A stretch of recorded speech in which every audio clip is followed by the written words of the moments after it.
రాముడి పేరు వింటేనే కాంగ్రెస్ బీఆర్ఎస్ కు వణుకు పుడుతోందని విమర్శించారు బీజేపీ జాతీయ ప్రధాన కార్యదర్శి ఎంపీ బండి సంజయ్. తాము శ్రీరాముడి భక్తులమని చెప్పి ప్రజల్లోకి వెళ్తున్నామని, వాళ్లకు దమ్ముంటే బాబర్ పేరుతో జనంలోకి వెళ్లాలని సవాల్ విసిరారు. అసెంబ్లీ ఎన్నికల్లో ఇచ్చిన 6 గ్యారెంటీలపై చర్చ జరగకుండా దారి మళ్లించేందుకు కాంగ్రెస్ బీఆర్ఎస్ కుట్ర చేస్తున్నాయని ఆరోపించారు.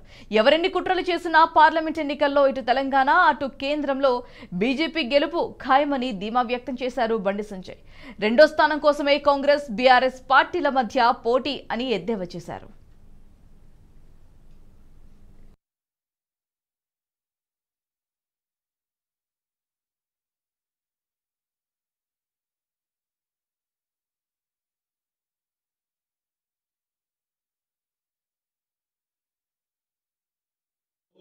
రామ మందిరాన్ని నిర్మించినటువంటి గౌరవ సుప్రీంకోర్టు తీర్పు ఇచ్చినాక ఈ దేశంలో హిందువులందరినీ ఏకతాటిపై తీసుకొచ్చి అందరి భాగస్వామ్యంతో వాళ్ళ ప్రతి ఇంటికి అక్షింతలు వచ్చి రాముల వారి ప్రాణ ప్రతిష్ఠ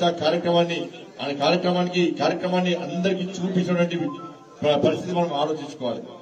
కొంతమంది అంటున్నారు భారతీయ జనతా పార్టీ రాముని పేరు చెప్పుకొని వస్తున్నారని పని. ఇలా చాలా మంది కాంగ్రెస్ పార్టీ నాయకులకు రాముడు అంటే భయం స్టార్ట్ అయింది.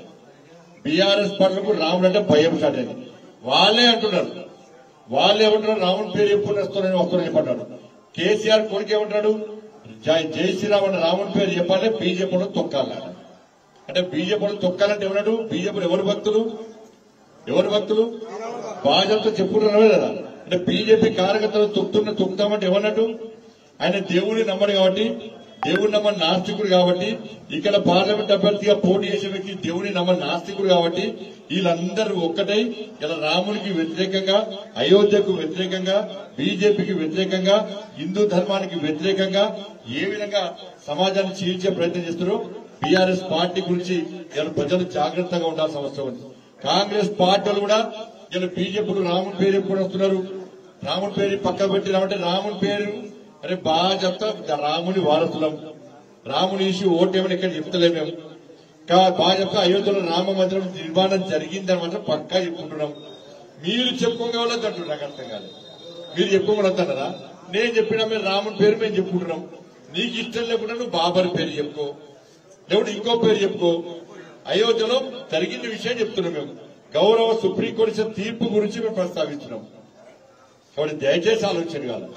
ఈ దేశంలో ప్రధానమంత్రిగా ఎవరుండాలి, ఎవరుంటే ఈ దేశం బాగుపడుతుంది.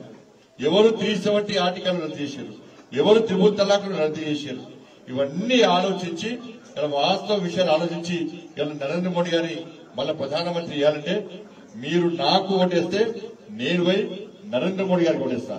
ఇలా బీఆర్ఎస్ పార్టీకి ఓటేస్తే ఆయన ఎవరికి ఓటేయాలి? ఢిల్లీ పోయి ఎవరికి ఓటేయాలి?